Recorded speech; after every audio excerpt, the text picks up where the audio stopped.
Excuse me. Hello? No, I'm sorry, there's no Rose here.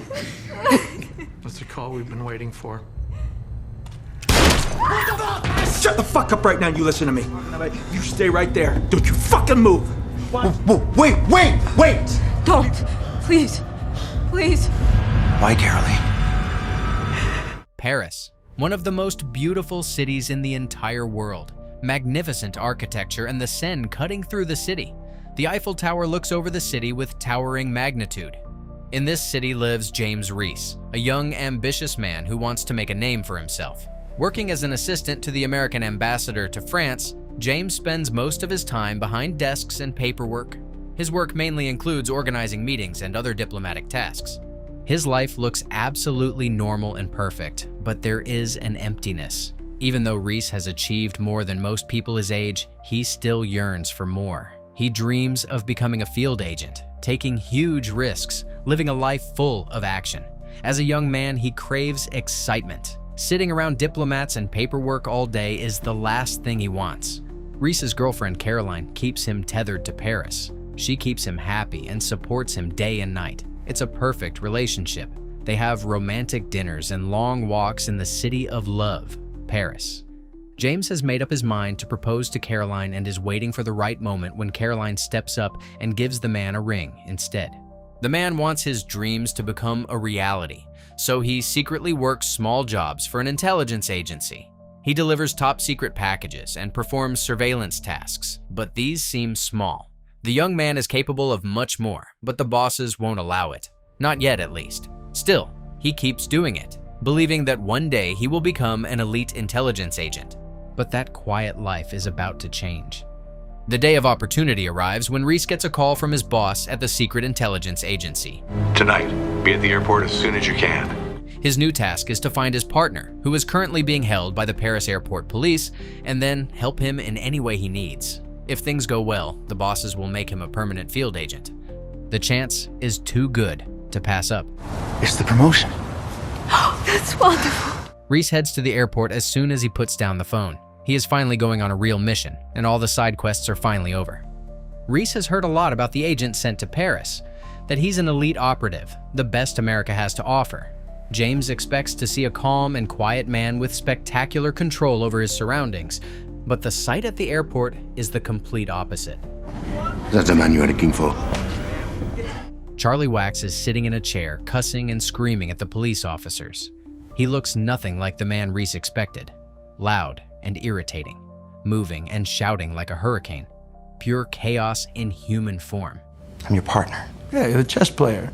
The assistant quickly handles the situation and takes Charlie back to his car. In the car, Charlie makes focused driving nearly impossible. He's always screaming in your ear and unbelievably energetic. He swears and shouts, and is a total nuisance. Reece quickly gets tired of Wax's personality. Reece thinks to himself, is this actually America's top agent? How does he even get past dangerous thugs without drawing unwanted attention? The road takes the assistant and his wild partner to a Chinese restaurant. Everything seems normal. The rookie even questions why Wax asked to stop there. Wax tells Reece that he suspects criminal activity at the restaurant. Reece assumes he will use stealthy detective work, but Wax has other ideas. Wax doesn't whisper or bribe the guard. He shouts at a waiter, pulls out his gun, and suddenly, the entire restaurant explodes into gunfire. Guns blazing right and left. Wax stands in the middle of the chaos, firing back like he's been waiting for it all day.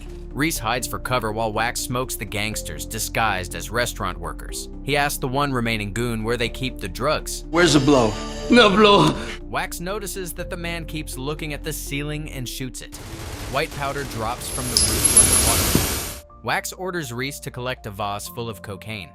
Empty that vase and collect some of that shit. What Reece doesn't realize yet is that this entire operation is only the surface of something much bigger. Wax releases the man. He's interested in reaching the main source of these drugs so he can eradicate it at its base.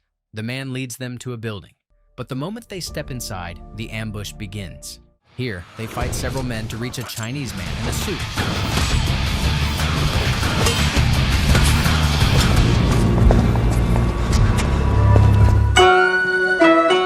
enjoying a play. The duo force him to give up the name of the man who delivers all the cocaine. Or the man who delivers all your cocaine. After getting the name, they run for their lives while shooting at the full squad of bad guys on their tail.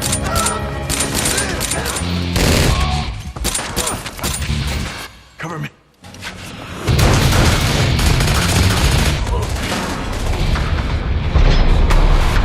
Wax and Reece work together as partners here, and they make it out alive. Reece is concerned about Wax's methods, so he calls the boss for answers, but the response isn't what he hoped for. Wax is a senior in this line of work, and the rookie should not question his methods because so far his way is the one that's working. Just do exactly what Wax says.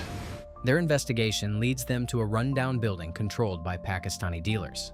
A group of armed street kids surround them and steal their belongings. But Wax calmly asks the assistant to smash the vase of cocaine on the floor. Got caught with 5 kilos of their own shit. White powder fills the room and the dealers freeze. Seconds later, the building erupts into gunfire as Wax tears through the operation while Reece struggles to keep up.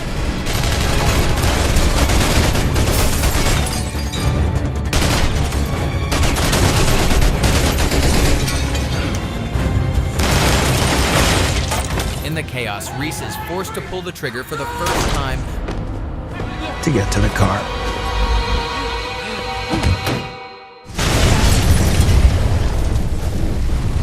But inside the building, Wax discovers something even more disturbing. Photos of Reece everywhere. Someone isn't just watching this investigation, they have been watching Reece. They quickly gather all the evidence they can carry and make a run for it. The police arrive at the scene and head straight to the 10th floor. The door is rigged with explosives. If the police officers try opening it, they will be blown to pieces. The door's rigged, they'll be blown to pieces. Wax pushes Reece against the wall, trying to keep him away from the officers. He tells the assistant that small sacrifices must be made to keep the whole city safe. James breaks free and runs toward the door, but it's too late. The bomb explodes, killing the officers and throwing Reece several feet backward. Wax helps him up, and the two run out of the building. Now they need a getaway vehicle. They steal a police car, and Wax slams on the accelerator. Reece, still shaken by the trauma, remembers that his own car is still there. If the police find it, they will trace it back to him and blow his cover. Reece wants to go back and destroy all evidence like license plates and fingerprints, but Wax has a better idea. He reverses the car into another vehicle, sending the impact forward until it crashes into Reece's car, triggering the explosives planted there by the terrorists.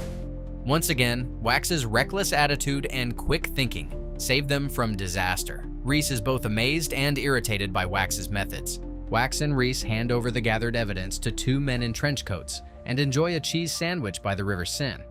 The two share a quiet moment. James tells Charlie that he never truly pulled the trigger on the man in the building. He couldn't bring himself to do it. Maybe he isn't cut out for this line of work.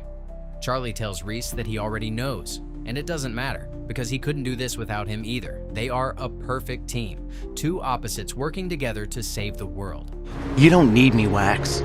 Tell me we're not a perfect match. That gives Reece a little hope, and he begins to smile again. After a long and violent day, things finally seem calm. But the real betrayal hasn't even begun. Reece gets a text from Caroline inviting him and Charlie over for dinner. Both men arrive, and the lover embraces his girlfriend the moment he sees her. There is also another girl there, Nicole, a friend of Caroline. Wax immediately starts flirting with her. Classic Wax. Reece goes to change his clothes when Wax gets a call, but he doesn't tell his partner about it. The next few hours pass with the 4 of them eating, drinking, and playing games. They are relaxed and enjoying themselves when Nicole's phone suddenly rings. While speaking on the phone, she says, "Oh, I'm sorry, there's no Rose here, wrong number." No, I'm sorry, there's no Rose here. The look on Wax's face suddenly turns cold, like a killer who has just seen a ghost. He knows what he has to do, but he doesn't want to. He liked this girl. The room goes quiet. "Reece, this is the call we've been waiting for," says Wax before shooting Nicole in the head at point-blank range. Caroline screams. Reece stands frozen in shock. The rookie doesn't understand anything. What call? Why did Wax just shoot the girl? What is going on? Wax explains that Rose is a code word and that Nicole was connected to the terrorists they killed earlier. Now, Wax points his gun at Caroline. He believes she is also involved. Reece refuses to believe it, but Wax shows him the many bugs hidden around the apartment. Wax accuses Caroline of spying on them and having ties to the terrorists.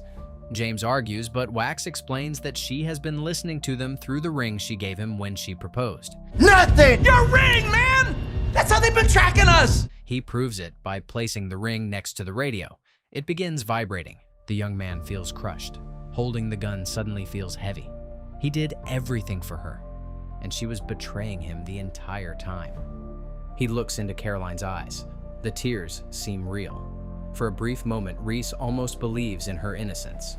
One painful question fills his mind. Why, Caroline? Her cover is blown. She grabs a gun taped under the table and shoots at Reece before escaping through the window. The bullet hits his shoulder.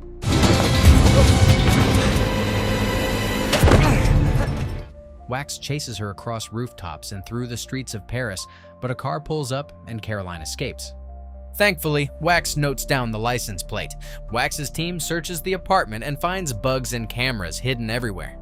Charlie tries to comfort Reece the best he can. I fucked up. Nah, you're just in love, man. Reece soon receives a call from Caroline. She explains that 6 years ago she joined the organization and has served their cause ever since. Everything made sense. I knew I had a purpose. When he asks if their relationship was real, Spying on me, that was all part of your plan? she hangs up in tears. Clearly, she developed feelings for him, but now she can't turn back. The young man soon receives another call from the ambassador telling him the U.S. delegation has just landed. Reece and Wax realize the delegation will be the next target. A suicide car bomb is heading straight for the convoy.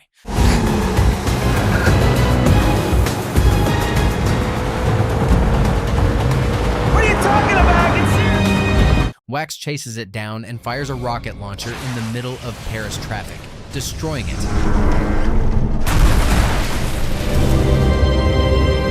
Before it reaches the delegates, Reece stays behind thinking about why he was being watched. Then it hits him. The real attack hasn't happened yet. Caroline plans to enter the summit disguised as a delegate. She is entering the summit as a delegate. Reece rushes to the summit. Charlie warns him that this is probably a suicide bombing attempt and he must kill Caroline before she detonates the bomb. When he tries to enter, his card is declined. Caroline has already used it to get inside. There's a suicide bomber inside the embassy. Reece starts searching for Caroline. He finally finds her. She drops her cape and reveals a bomb vest strapped to her chest. Reece is still in love with her. Maybe she still loves him too. He tries to talk her out of it. He tells her he has always loved her. Nothing else matters right now. Only love. Caroline has tears in her eyes. She loves him too. Nothing else in the world matters right now, Caroline. Except I love you. Love for you. But she believes in her mission. She has come too far. There is no going back. Her hand slowly moves toward the detonator. James's finger trembles on the trigger. He remembers every memory, every dinner, every promise. Reece pulls the trigger. In 1 second, years of love ends with a single bullet to the head. Charlie catches Caroline's falling body before it hits the floor and removes the bomb before it detonates. The crisis is over. Paris is safe, but at what cost? Reece finally became the agent he always wanted to be, but he lost the love of his life. Reece is not the same person after this mission. The once cheerful, naive young man has now become hardened. He finally understands the true nature of this job. To protect the world, sometimes impossible choices must be made. Even Charlie Wax respects the man James has become. He has proven himself to be a strong piece in the dangerous chess game called life. From Paris with Love is more than a typical action movie. It combines explosive action with an emotional story about trust, betrayal, and deception. And it leaves us with a disturbing truth. Sometimes our most dangerous enemies aren't strangers hiding in the shadows. Sometimes they are the people we trust the most. If you enjoy movie breakdowns like this, make sure to subscribe to the channel and ring the bell icon so you can get notified about our latest videos. If you want to see another story about betrayal and impossible choices, check out the video on your screen right now. Until next time.